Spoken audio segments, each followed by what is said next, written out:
que me parece hay una falta en la cuenta. Directo. Ya estamos en directo. Estamos en directo. Pero aquí no estamos. Espera. ¿Sí? No.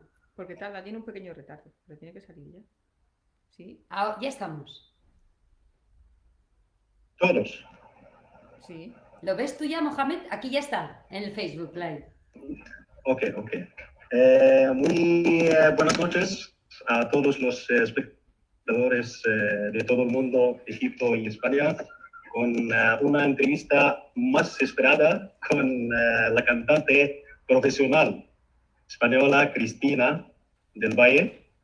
Y vamos de primero, vamos a dar nuestras sinceras oraciones para nuestra querida España con esta crisis. Y aquí estamos. A ver, un gran saludo a Cristina. Mucho Y, gusto. hola Cristina. Marhabat, buenas noches. Buenas noches. Antes de empezamos, quiero decir una cosa muy importante, que yo y Cristina somos amigos desde 2011, me parece, pero no tuve la oportunidad para hablar contigo, pero muchas gracias a coronavirus que estamos viviendo por eso.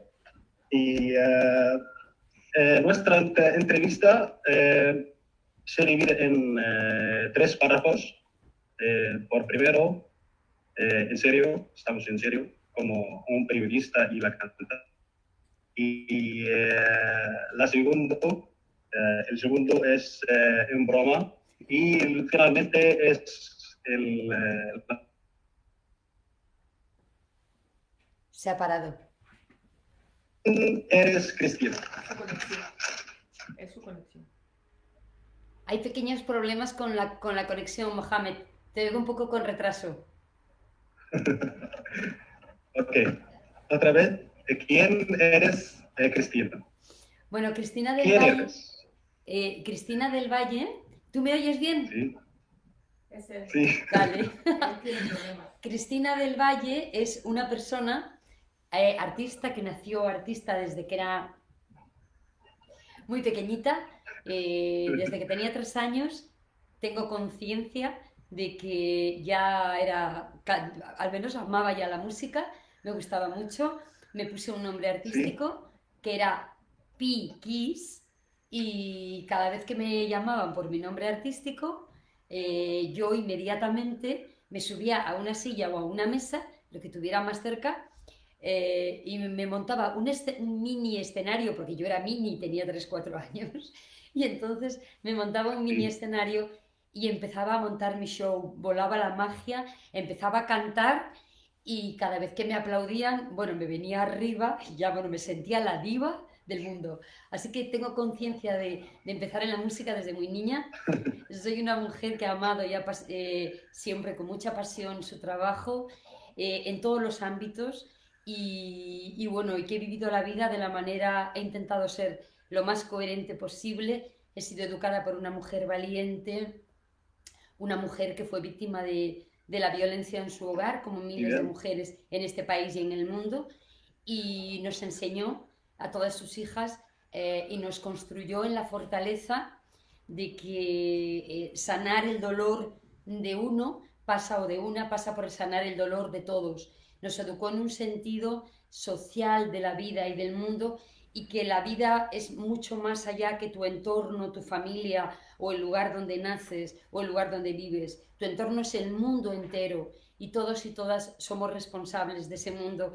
Por eso nacemos y crecimos con el derecho a intervenir, no solo en nuestras vidas para cambiarla, sino en la vida del mundo. Pues, Y desde ahí, resumiendo, es un poco mi filosofía de vida y mis orígenes, mis pilares de vida, que es una educación en libertad, en solidaridad, en empatía, en coherencia sobre todo.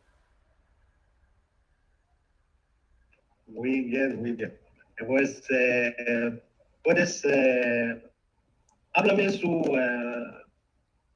carrera, ¿cómo empezaste tu carrera profesional de la música? Bueno, empecé ya profesionalmente en el año 87, 86, 87. Empecé grabando un disco. Bueno, primero tenía un grupo que se llamaba Vodevil, que hacíamos funky pop.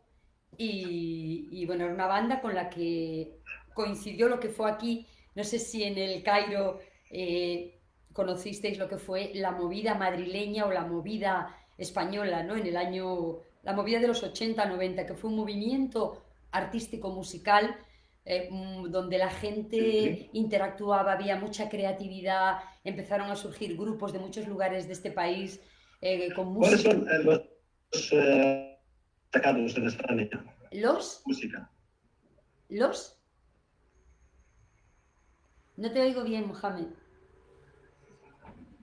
Es que se va el sonido. Los movimientos Los movimientos fueron, más empezaron destacados en los años en España. En los años 80 y 90 fue todo lo que se llamó la movida. La movida que abarcaba muchos lugares, ¿no? Y se llamaba la movida porque había un movimiento de creatividad, de gente haciendo música, de gente haciendo cine, Sí. videoclips, diseñadores de moda. Y fue una época muy, muy rica creativamente, ¿no? Y en esa Ahora época... hay TikTok. ¿Eh? Ahora hay TikTok. ¿Qué es TikTok? No, Es a un ver, programa para los chicos que no, no hagan nada, solo abren la boca con la música. el playback, ¿no? Bueno, pues No son artistas. en esa época fue un poco cuando llegué yo a Madrid y empecé a trabajar en un grupo que se llamaba Vodevil, luego grabé con una multinacional, Warner, 2 discos y ya en el año 90 creo Amistades Peligrosas junto a Alberto Comesaña y empezamos una carrera que fue muy exitosa bajo el nombre de Amistades Peligrosas y estuvimos casi 8 o 9 años trabajando por toda España sin parar y fuimos muy conocidos, vendimos muchos discos y fue todo un éxito también en toda América Latina.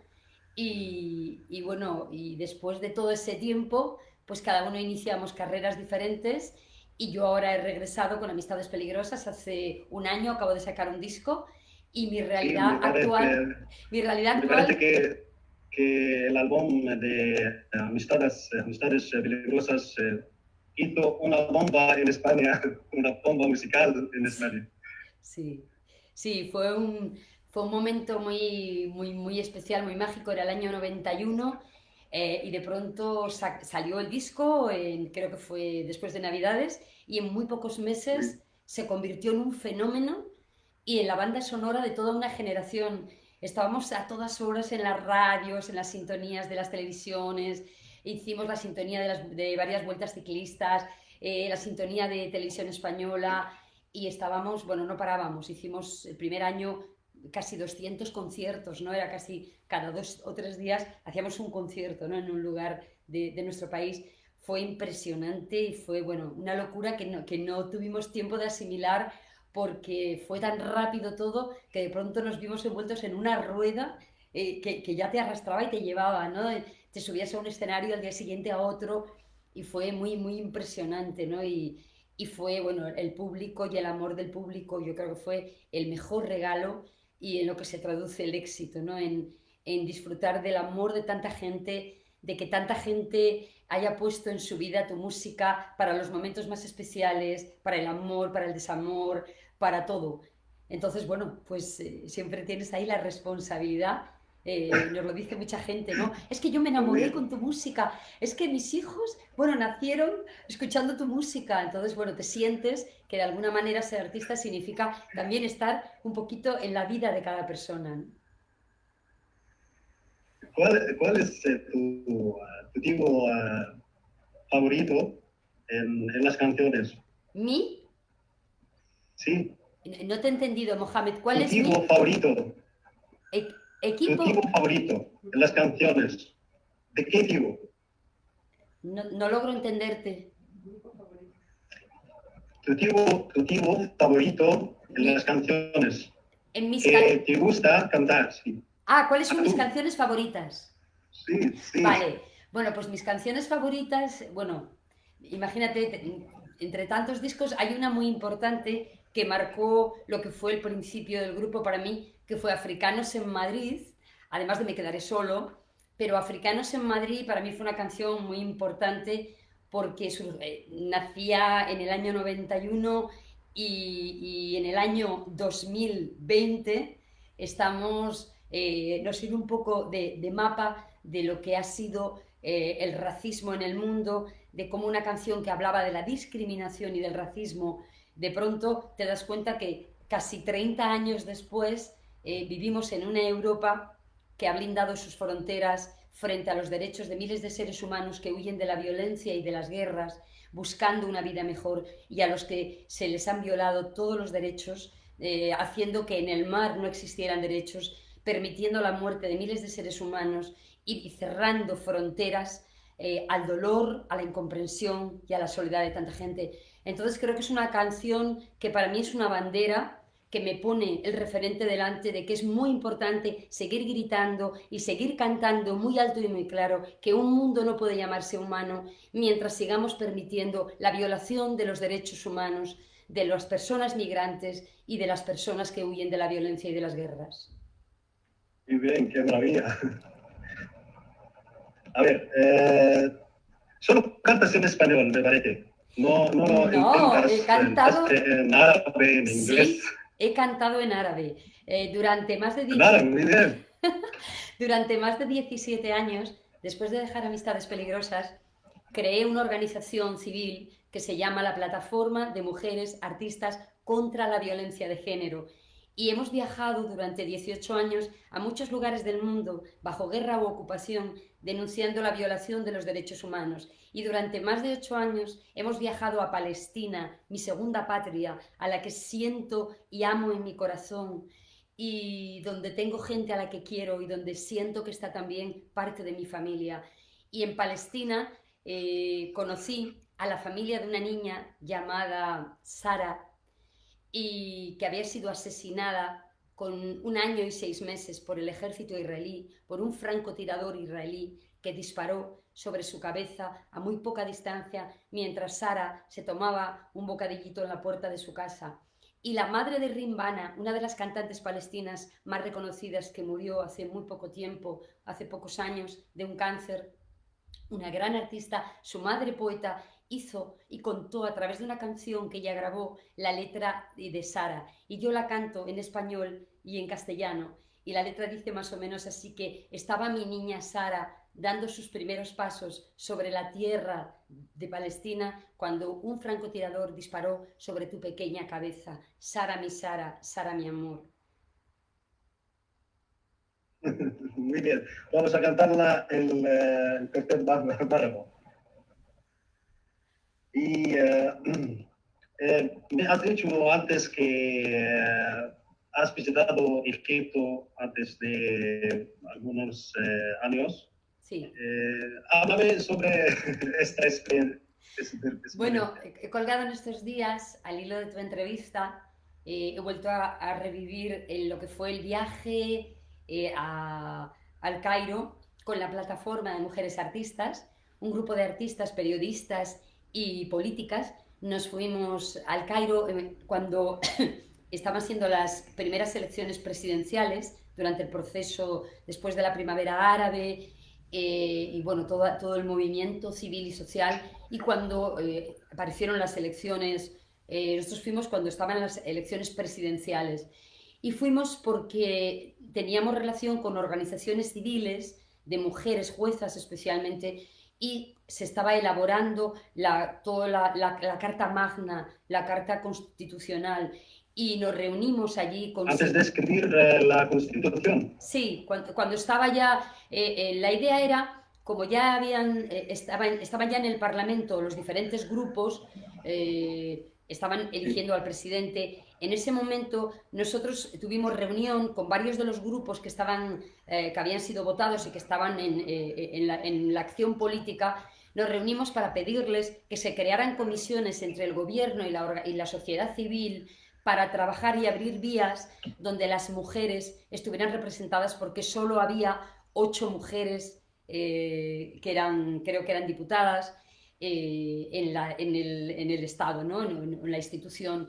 Y la idea era impulsar y apoyar, no como nosotras, ¿no? Que veníamos de España o de Occidente a decirle a un país lo que tiene que hacer, sino a apoyar a los movimientos de mujeres que estaban pidiendo y reclamando representatividad política en el gobierno, en el Cairo, ¿no? Que hubiera mujeres, que hubiera paridad en el gobierno, que hubiese vías de interlocución con los movimientos de mujeres para trabajar de la misma manera que estábamos trabajando en España, leyes contra la violencia a las mujeres, que es un problema internacional, y leyes por la igualdad. Nos vimos con todos los grupos políticos, con organizaciones y sindicatos de artistas, también para crear redes de solidaridad y de trabajo, y por supuesto con jueces, fiscales, abogados, abogadas, para hacer propuestas. Llevamos a políticas también que tenían la experiencia española y estaban en el Ministerio de Igualdad, que habían participado en la elaboración de la Ley Integral contra la Violencia, para hacer un intercambio también de experiencias políticas que pudieran servir también para avanzar en leyes que apostaran y priorizaran la igualdad, los derechos de las mujeres y la lucha contra la violencia, que también en nuestro país era algo con lo que estábamos familiarizadas porque llevábamos años luchando y trabajando en esto.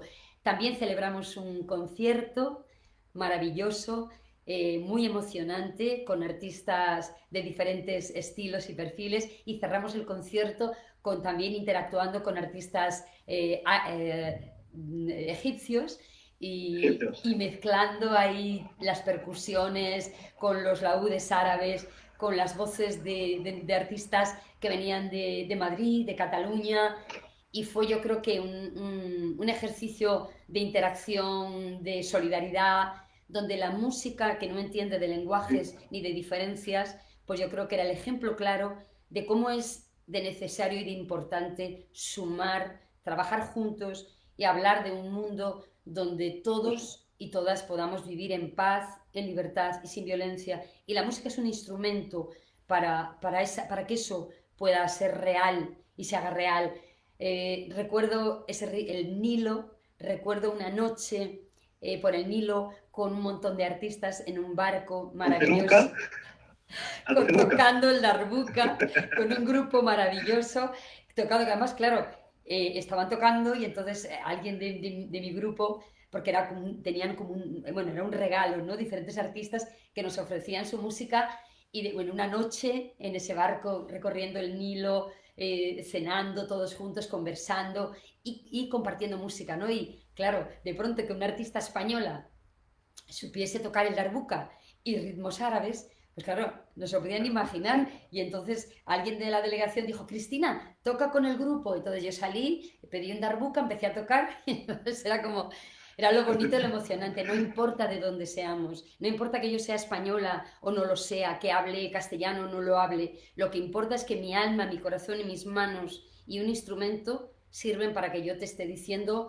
tú eres mi hermano, eres mi hermana, quiero compartir esto, quiero, como quiero en mi país, pues un Egipto también libre, un Egipto donde la gente pueda también vivir con la mayor de las libertades, donde las mujeres sean ciudadanas de derechos, como lo quiero también para mi país. Y quiero que la cultura sea un derecho para todos los pueblos, ¿no? Y trabajar juntos, precisamente por eso, por crear vías de entendimiento mutuo y sobre todo por el reconocimiento del papel de las mujeres, que creo que en los procesos de paz y en los cambios y en las transformaciones políticas, si las mujeres no están en la política, si las mujeres no están en las calles, si no están en el reparto de la sociedad, estamos cojos, la sociedad está coja, no podemos prescindir de las mujeres en la mediación política, en todos los procesos de paz. Ellas mejor que nadie saben lo que es mediar dentro de las familias, lo que es manejar la economía, son las mejores economistas del mundo, las mejores dialogantes, las que tienen una visión generosa y amorosa del mundo y que tratan al mundo como tratan a un hogar, cuidándolo y haciéndolo amoroso. Y eso ha sido un poco el trabajo que durante muchos años nos llevó a muchos lugares y entre ellos, por supuesto, el Cairo, ¿no? Del que trajimos muchos amigos, mucha gente maravillosa y muchas ganas de volver a reencontrarnos con toda una cultura. Espero que hacerlo después de terminar Sí, esta crisis mundial. ojalá. Y sobre esta crisis, háblame, ¿qué pasa en España? Bueno, El mundo pregunta, bueno, ¿por qué hay...? resumiendo, no soy analista política, pero como ciudadana tengo el derecho a Yo tener sé, mi propio criterio, pero sí voy a hacer un análisis. En este país, como en el mundo entero, llegó algo brutal que nadie dimensionó, nadie, y que ha azotado al mundo, que es un virus que sí, yo, desde mi creencia, no es un virus natural, no ha surgido espontáneamente, creo que se ha fabricado en un laboratorio. Creo que forma parte de las nuevas formas de guerra y de violencia del siglo XXI, que son las guerras biológicas. Se vivió y yo lo sí, viví en Irak, y ya lo he dicho muchas veces, estuve en Irak durante unos días antes del brutal ataque contra todo un pueblo inocente, bajo la mentira de unas armas de destrucción masiva que nunca existieron, una mentira que fue un delito total, que se llama también terrorismo de Estado. Cuando un Estado invade un país y lo violenta y asesina a su gente, sí, eso es terrorismo. Y además decir que allí, en Irak, se usaron, ellos sí que usaron, Estados Unidos usó armas ilegales que fueron armas químicas, que fueron, bueno, armas químicas que además quienes lo sufrieron y lo vivieron, algunas de esas familias eran personas que conocíamos, algunas de ellas vivían en España y pasaron la guerra en Irak con su familia.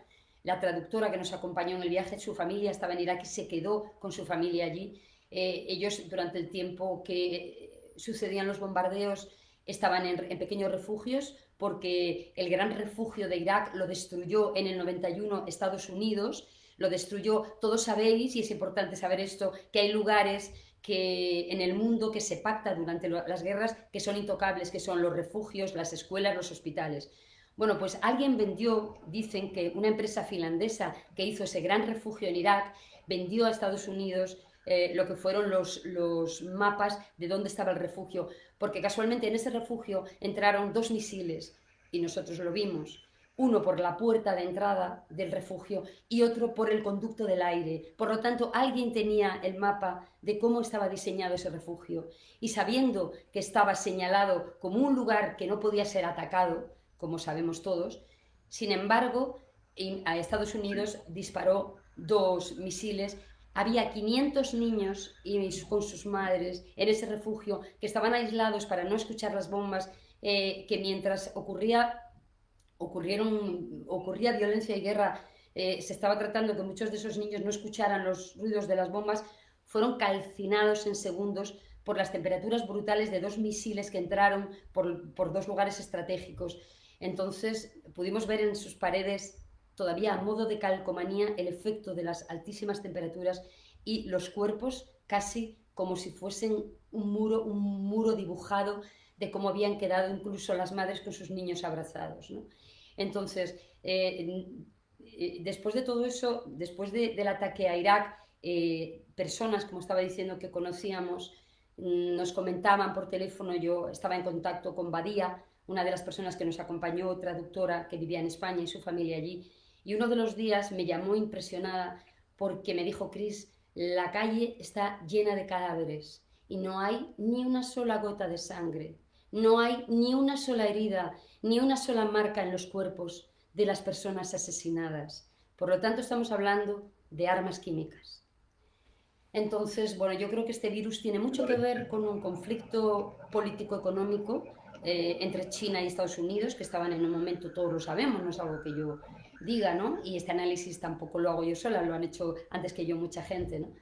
Y esta guerra político-económico, geopolítica, etcétera, como han sido todas, como ha sido la de Irak, pues obviamente en todos los conflictos quienes los desarrollan y los crean son seres sin escrúpulos, son seres que tienen detrás grandes multinacionales y detrás grandes pensadores que planifican todo esto para beneficiarse, ¿no? Como se beneficiaron las empresas armamentísticas en Irak, en Estados Unidos después de la guerra, como se beneficiarán determinadas farmacéuticas, determinados laboratorios, determinadas empresas de todo este conflicto. En el dolor y en el horror hay gente indecente que saca partido de todo esto, ¿no?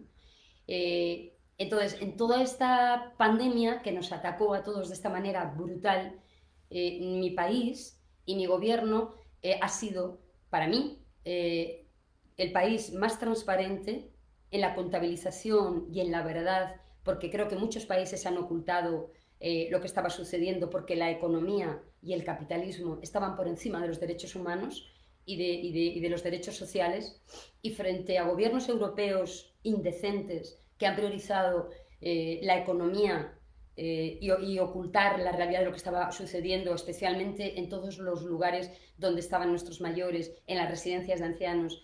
En este país, cada día, con un equipo de profesionales, investigadores, médicos, se dan datos reales, el gobierno toma decisiones muy serias conjuntamente con los equipos de profesionales, pero tienen también enfrente a multinacionales, a grupos económicos de mucho poder, a los bancos que están presionando a través de la extrema derecha para intentar hacer daño, para que aquí se oculte lo que esté pasando, se abra toda la economía, porque es verdad que hay una crisis también económica importante, pero creo que hay algo que tenemos que priorizar como humanos, y es la salud, nuestra salud, la de nuestros profesionales que están dando la vida por esto, la ética de los cuidados. Eso tiene que ser una prioridad. Y por supuesto la economía hay que recuperarla, pero no a cualquier precio. Entonces estamos viendo, ¿no?, las diferencias de países como España, donde los derechos sociales, el garantizar que haya una renta mínima básica para gente que está pasándolo muy mal, pero tenemos el derecho a la salud, todos los ciudadanos y ciudadanas, frente a una primera potencia como es Estados Unidos, donde el 20% de la población migrante no tiene derechos, está muriendo de una manera invisible. No tenemos ni idea de la dimensión, la gente no se puede imaginar la dimensión brutal de muertes ocultas e invisibles, de gente que no tiene derecho a la salud, porque es carísimo pagarse los médicos en Estados Unidos, todo el mundo lo sabe, ¿no? Yo tengo amigos, artistas y amigas, y la sanidad no es pública, ni tienes derecho a ella, y mucho menos si eres migrante o etcétera, ¿no? Entonces hay miles de seres humanos que están muriendo, que ni siquiera son atendidos y que ni siquiera computan en ningún lugar, ¿no?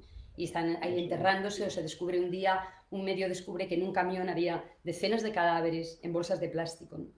Creo que la falta de ética y decencia tiene que ser un elemento fundamental para que la ciudadanía del mundo haga pagar a la clase política lo que está ocurriendo, ¿no? Y no se deje engañar por unos medios de comunicación que en muchos casos juegan el papel de las empresas que están detrás y que los avalan antes que la ética de lo que significa ser periodista, ¿no?, o lo que significa ser artista. O sea, la ética de un periodista es dar información veraz y no dejarse manipular y ser coherente. Pero es verdad que no todo el mundo está dispuesto ni tiene la fortaleza de jugarse su trabajo por decir la verdad, ¿no? Entonces ahora mismo es muy difícil, hay una manipulación, nos ha pasado en este país, constantemente campañas mediáticas mintiendo, haciendo fake news, bulos, mentiras, y es muy difícil contrarrestar toda esa historia, ¿no? Porque quien está detrás de esto son mecanismos de poder, con mucho poder económico, que al final acaban construyendo, y desgraciadamente En esa parte, acaban construyendo el ideario sí, de la gente, ¿no? Y la gente, como no le entra a los matices, el miedo es un arma increíble que maneja el mundo, pues al final consiguen que mucha gente tenga un pensamiento lineal, se mueva en una forma de pensar uniforme, y al final desaparezca el espíritu crítico que nos hace ir más allá de lo que nos cuentan. en esa parte te agradezco mucho por tu papel para tranquilizar a la gente o los vecinos. Siempre cantas en la terraza y tranquilizar a la gente. Mira, y en sí, hoy lo hemos hecho. Estamos Fíjate lo perverso que es cuando hablamos de todo esto, ¿no? Hasta ahora toda la ciudadanía española sale a las 8, de una manera espontánea nació dar aplausos, porque era tal el miedo, o sea, fue tal el impacto con el que vivimos y de pronto nuestros héroes, que no eran los grandes artistas, ni los futbolistas millonarios, ni los grandes personajes, eran personas con batas blancas que jugándose su vida, dejando a su familia, estaban 24 horas jugándose todo para salvar vidas en un momento que fue brutal.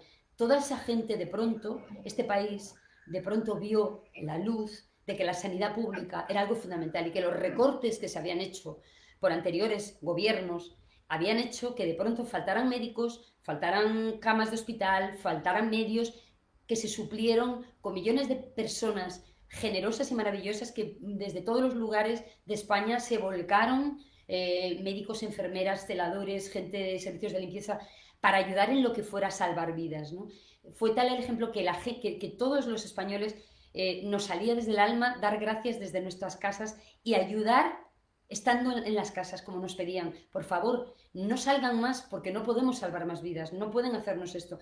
Y fíjate qué perverso es quienes están manipulando esto, que algo que era espontáneo y maravilloso, ahora están intentando hacerlo desaparecer por unas caceroladas contra el gobierno, es decir, intentando rentabilizar políticamente algo tan grave sin ningún escrúpulo. Entonces, lo que hacemos en mi barrio es seguir manteniendo los aplausos. Hoy es el Día de Madrid y aquí es San Isidro y aquí se celebra un día muy especial, donde hay una fiesta que se hace en la pradera, en el campo. Entonces hemos puesto música, nos hemos vestido y han bajado dos parejas, que eso está permitido, a la calle a bailar, mientras desde los balcones les aplaudíamos, porque lo que nos estaban intentando a través de las redes es que acabáramos con los aplausos y dar paso a caceroladas y a escenas de violencia, como en algunos barrios de Madrid, barrios pudientes de gente con poder económico, que está bajando sin ninguna protección,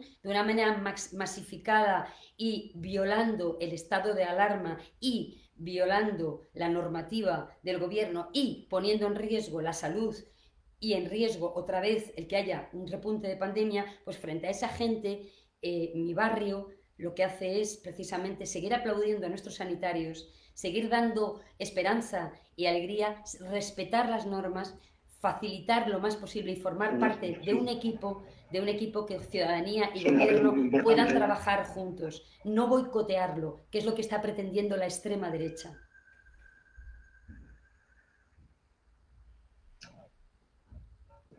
Muchas gracias. Vamos al segundo párrafo. Me has dicho que, o me parece que amas la cultura árabe. Y hay mucha influencia entre el árabe y el español. Hay palabras de semejanza en árabe, como sugar. Vamos a jugar cuando hacer número 1, 2, 3, sugar, voy a decir en árabe, tú dices en español. Vale, lo que pasa es que, una cosa, Mohamed, tienes que hablarme muy despacio porque te oigo muy mal y con retraso. Entonces, tienes que hacerlo despacito porque no te oigo bien. Vale. Vamos a jugar una cosa. Voy a decir una palabra que like sugar.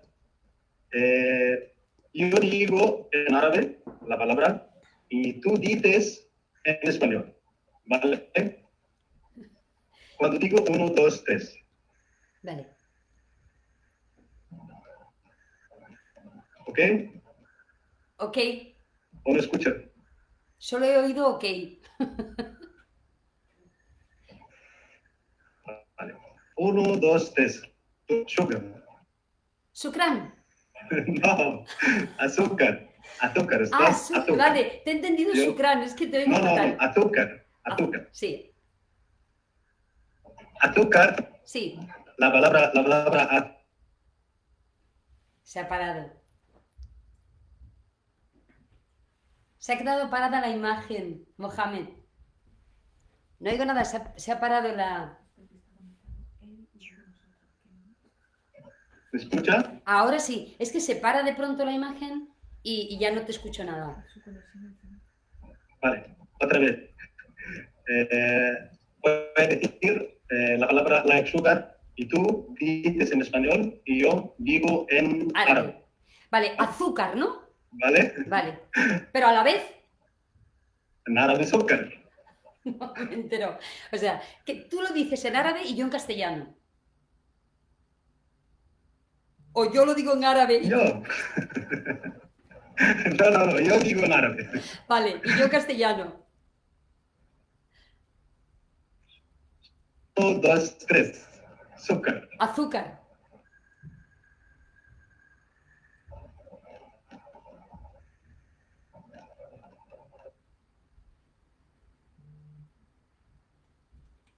O sea, para... Es que se... Aceituna. ¿Cómo? Tú. Que diga aceituna. Aceituna.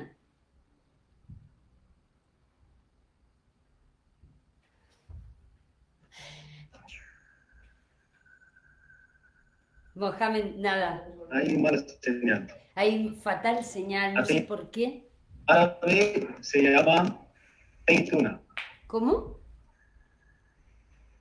Sí. Bonito otra vez cómo lo haces. El internet de Egipto muy mal.